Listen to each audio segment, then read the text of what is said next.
Hey guys, Melissa here with MH Event Productions and Consulting. Thanks for tuning in to our third episode of our IGTV and YouTube series. This month we're going to be talking about what to look for in a venue.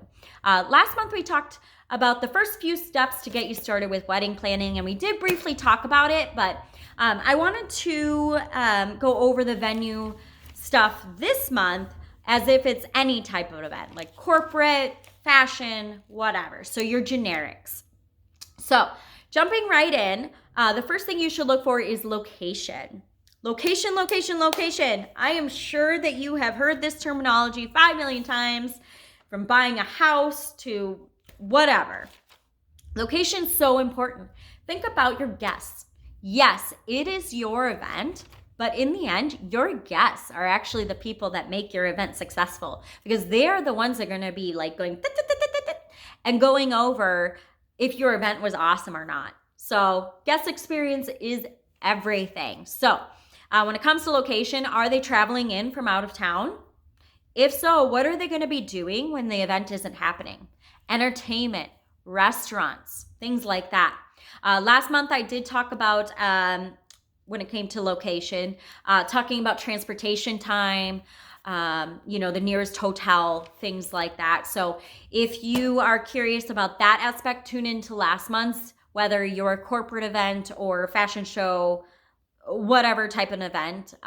Tune into last month's episodes when I was talking about weddings, because I do talk about the transportation and the hotel. So, but also about location, parking is a huge thing too. Like, especially like if you live here in Minneapolis, where we're based out of, are your guests having to park several blocks away and having to walk in the frigid cold? You have to think of the worst thing that could happen. And let's say there's a snowstorm, or let's say you are in Florida and you're having a tropical storm or just a really bad rainstorm. Like, are they having to park several blocks away and then having to walk to your event? That kind of sucks. So take in mind about parking. And that also includes loading in, loading out for the vendors. Just keep that in mind. The other thing to think about when choosing a venue is, what is most important to you? Music? Is it food? Is it the dancing, if it's a wedding or some type of entertaining type of an event? What's most important to you? Because venues can determine what can be brought in and what can't be brought in, like maybe you really, really love this band because your guests are going to have a lot of fun with it, but maybe your venue doesn't even allow live musicians. They only allow DJs. Then that's probably not the venue for you if music is important to you. So just make a list on what's important, and base your venue off of it, because if you don't get what you want, you're not going to like how it turns out in the end. So just take that in mind. Another thing to think about is rental time. This is actually a really common thing. Your event time is not the rental time. You have to include setup and tear down. And don't assume that your setup is only going to be an hour. It is impossible. Something will go wrong during your setup. And then all of a sudden, if you only allow yourself an hour, you're not giving yourself, I like to call it fluff time, to figure it out before your guests get there. So include your setup and your teardown time within your rental time, okay? And be realistic about it too. Another thing to look at is the amenities. Like a lot of people have a set budget. So when you're looking at venues, what does it already have? What do they not have? What needs to be brought in? AV equipment? Is it lighting, like production lighting if it's a fashion show or an art show? What needs to be brought in? What is that going to cost? How does that affect your budget? So take that in mind as well. I did bring this up last month as well. Read those venue contracts over and over, you guys. You don't want to get too far into the planning process and then realize you can't do something that you already booked or bought, like confetti, popcorn, those feather boas for the photo booth, things like that. So take that in mind as well. If you're really set on that popcorn bar, like that's one of those things that you really want. maybe that's not the venue for you if they don't allow popcorn. So take that in mind. The other thing is weather. You know, being here in Minneapolis or, you know, having events down in Florida, I had to think about the weather all the time because here in Minnesota, you never know what's going to happen. And in Florida, it could be like stinking hot, or we could have like a thunderstorm that's really a tropical storm.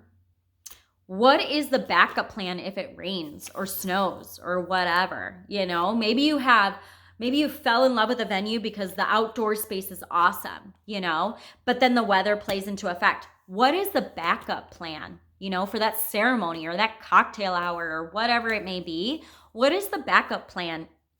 What is that backup space? Do you love it just as much as that first space? You know, you have to like your second space, because then if you don't, and then the worst thing happens and you have to use that second space, you're not going to like your event as much. And then you're just going to be in a bad mood, most likely, you know? So like that second backup plan, just in case. Okay. And as a side note, just think of the worst thing that could happen, because something bad's going to happen during your event, just so you know. So just take that in mind. Another thing to think about is the photo ops. Okay, this sounds weird, and I hope I can explain it over video as best as I can. But imagine your whole entire event. Like, play your event, the whole entire timeline throughout your whole entire head.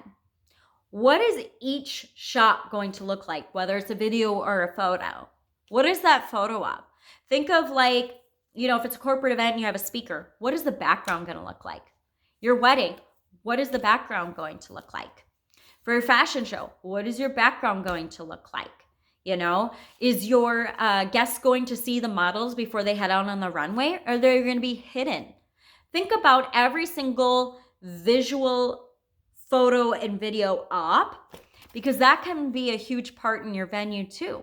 If you don't like everything, then don't go with that venue. It's not meant to be, okay? You know, get creative with your venues too. Like, if that's the case, like, I mean, think about New York Fashion Week. They always have really cool setups.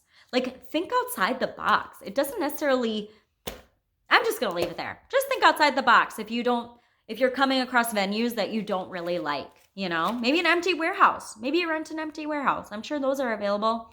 So anyways, I think that's about it, you guys.